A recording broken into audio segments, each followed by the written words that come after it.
Ram presents The Canadian Tradition. Well, on this week's episode, we're kicking off the spring in fantastic fashion. We're going on a crappie fishing adventure. Now, you've seen us pursue these fish in the past, and that's simply because I'm absolutely fascinated with catching black crappie. It seems that these fish can be so hard to find, but given a few key weeks in the springtime, I mean, the action is simply non-stop.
The Canadian Tradition is brought to you by Ram, built to serve. Cabela's, world's foremost outfitter. Under Armour, go where you don't belong. Polaris, the world leader in off-road. Steel, get the job done. Winchester, the American legend. Loophole, be relentless.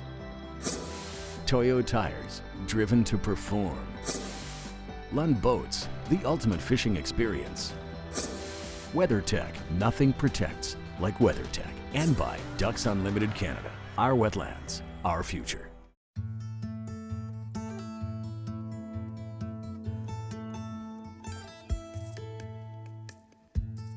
One of the things I enjoy most, especially when it comes to crappie fishing and being local here, is I really have the opportunity to connect with some good friends. This week's episode, we're going out with Bill Mathers.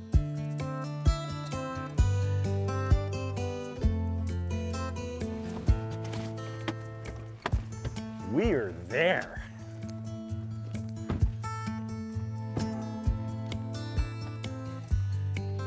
What are you doing? How do you wind this up? There's a handle underneath. And just keep pumping it. Oh, okay. Pull it out a bit further. All right, good. No, go a little bit further. Keep going. How about I tie you to the damn trailer? And it has started.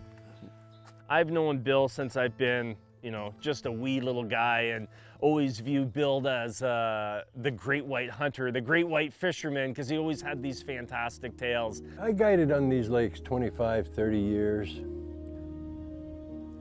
This lake here is one of my favorite lakes. You meet a lot of different people, some good times. Through the years of fishing with Bill, I mean, I've heard some stories, and I think that's why Bill and I get along great together. People ask me, how do you know where every stump is, every shoal is? I said, well, I hit every one of the things at one time or another, so I should know where they are. Sometimes you might hear the same story and it's changed a little bit. I boated 16. Biggest salmon was 42 inches. What's that? Your salmon? Yeah, that's 3 feet 6 in English. Oh. And then what? Then you woke up?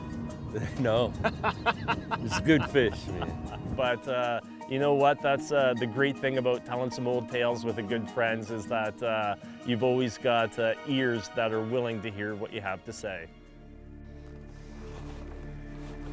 Man, what a gorgeous day. Probably days like this, you're just lucky to see sunrises. No, not yet? I tell you, yeah, every day I wake up above the ground, it's good.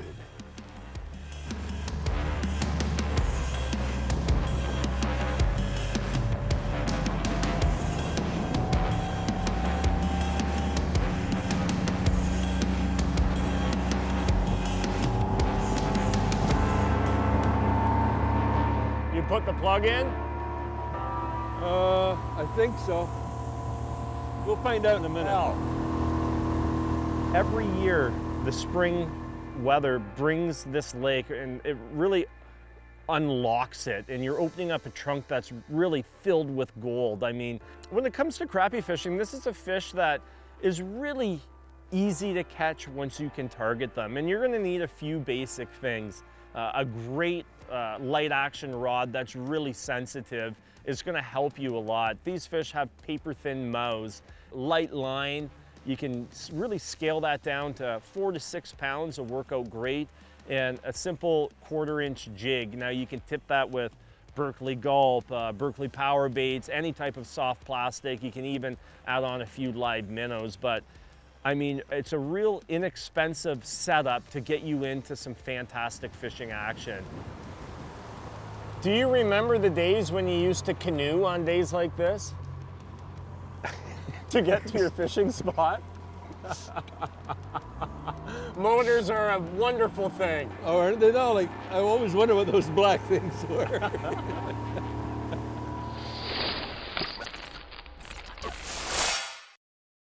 These are all handmade by Bill. Tying salmon flies on. I have to tie them on, get onto it behind a tree. Oh, really? Oh yeah, they take them right out of my hand. They come right out of the water. They snap them right out of my hand, man. Where's the sport in that, Bill? Being able to have a friend in the boat, and especially a guy like Bill, you know, to say that the Lord made one Bill Mathers, I think he broke the mold with that and maybe set it aside so it wouldn't be used again. But I'm really glad that there's only one and that I do have a chance to spend a lot of time with Bill. Do you have any more with any more tinsel? A little bit sparse on the tinsel. I want it to look like a nice emerald shiner down there. You know the price of tinsel nowadays? Oh, that one looked nice. Want that one? Yeah, see, that's got lots of tinsel. It's the same amount of tinsel. It's got lots of bend to it. Wish you didn't do that. Jesus, man. What? Give me that rod before you break it. We're pretty fortunate being in this part of Eastern Ontario in that most of our water bodies do have a real healthy population of black crappie. For roughly 3/4 of the year, these fish can literally be like pulling hen's teeth to try to find. But once Mother Nature opens up, you know, the window, when it is spring and it's time for those fish to come in, it just seems to be there. Right here. See that water temp 66? It's such a weird year. Usually when it's 60 degrees, they're here. Mm-hmm. Classic on that slip float. You watch that bobber. Mm-hmm. Look at that. Right as soon as I put it in. Another nice one. That's a dandy. Yeah. Don't you love it when a plan comes together? Nice, Bill. Next year. That's the case. Look, right away. Every cast. Oh, look at the size of this. Now that's a slab. That's the biggest one of the day, T. That's a nice one. You can tell that's a female too with the big belly on it. Yeah. They're gorgeous fish. Gorgeous fish. Oh, nice one, T.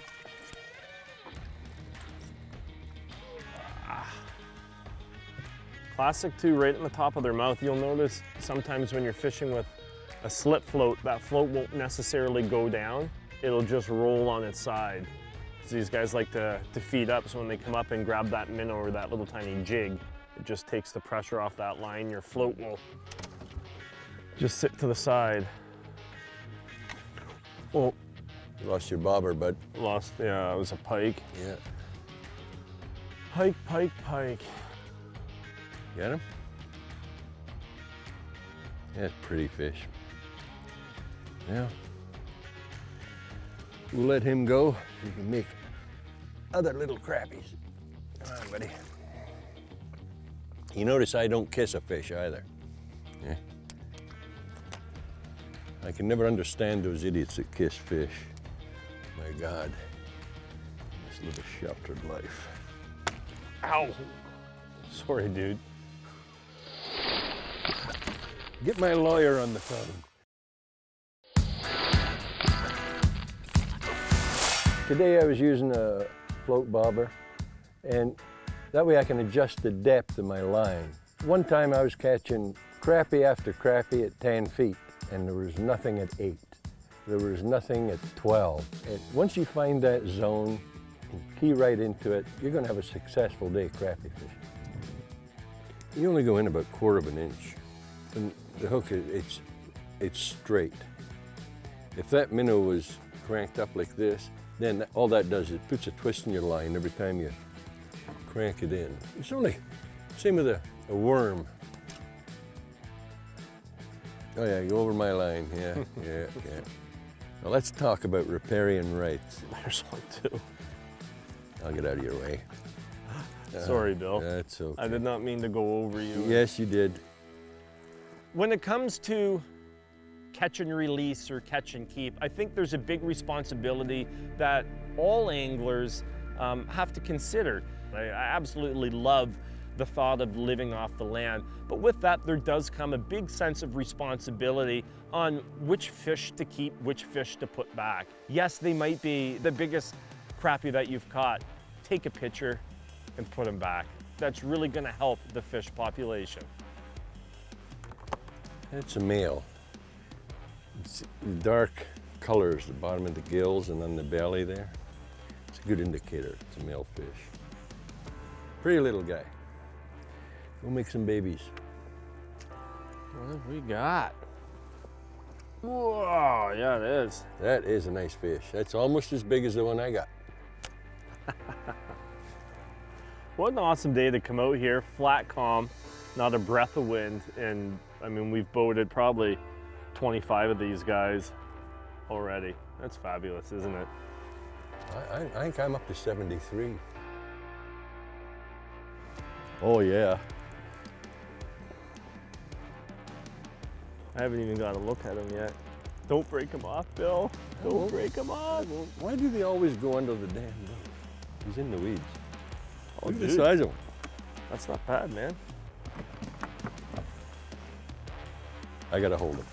Rinse that net off there. That's full of pike slime. Oh yeah. Nice. That's fun on 4-pound test. Look at all the weeds that you cut up behind the boat. I know. All right, we'll let him go. All right, off you go, bud. Thank you. Here, bring him along here. I'll get him for you. Oh, I'll scoop him up in the net. No, you don't need Ah! Put him in the net. it. All right, give me the net. I need that jig back. I'll never hear the end of it. Was right there, not bad. 4-pound trans optic. These little toothy critters make you fear losing them. Put this guy back.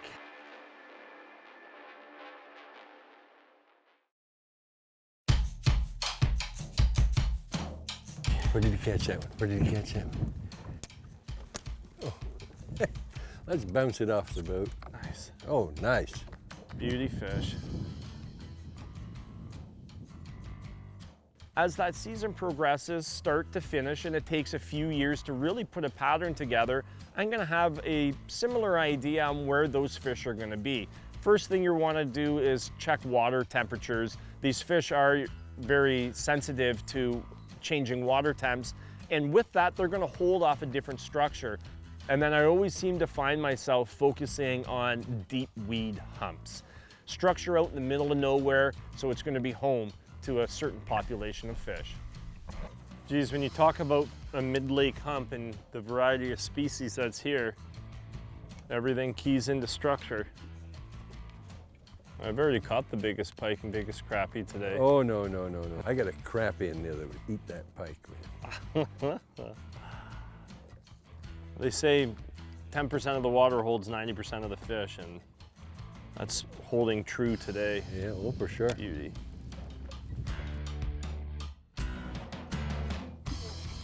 There's one. Be a good one. Whoa, Oh, nice yeah. bass, nice bass. No, it's a nice crappie. No, still not quite big enough.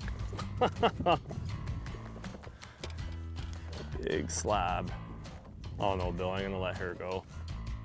Just a paper thin mouth. You can almost, that that whole mouth is translucent. You can see right through it.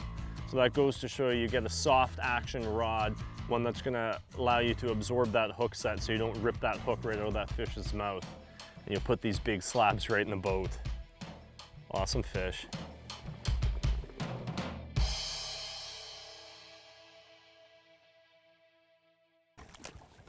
Look at that, just schools of them. Birds of a feather flock together. These are all deep weed line fish. That's great action, eh? Out here on a beautiful May day, little breath of wind, and bountiful, bountiful fish action.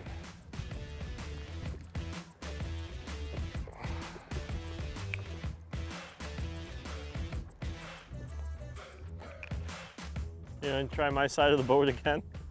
You go ahead, buddy.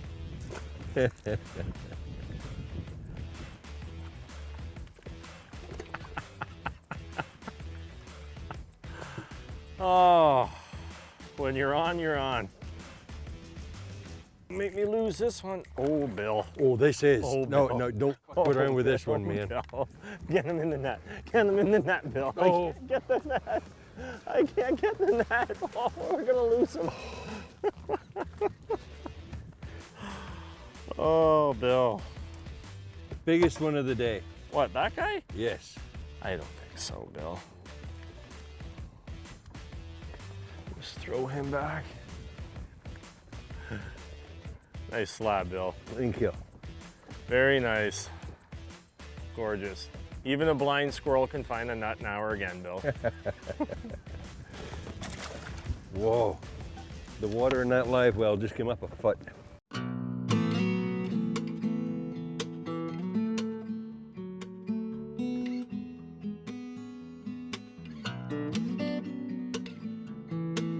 Wrapping up our fishing trip, I can definitely say that I've learned more from this experience than some of the recent years that I've been out. And it has really taught me to believe in paying attention to what Mother Nature is doing. This year, I mean, we're about 2 weeks late, and that's huge in the outdoors. That spring was so late, but that has taught us so much that I think people are too quick to look back on past photos. I mean, having the day on the water with Bill was lots of laughs, and I'm walking away putting the Lund back on the trailer with something I'm not gonna forget.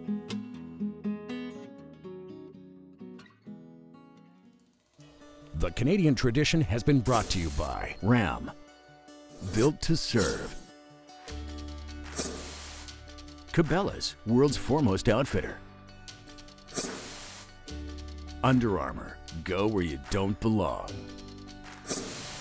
Polaris, the world leader in off-road. Steel, get the job done. Winchester, the American legend. Leupold, be relentless. Toyo Tires, driven to perform. Lund Boats, the ultimate fishing experience. WeatherTech, nothing protects like WeatherTech. And by Ducks Unlimited Canada, our wetlands, our future. Follow The Canadian Tradition on Facebook, and make sure to visit thecanadiantradition.com for news, contests, and show recipes.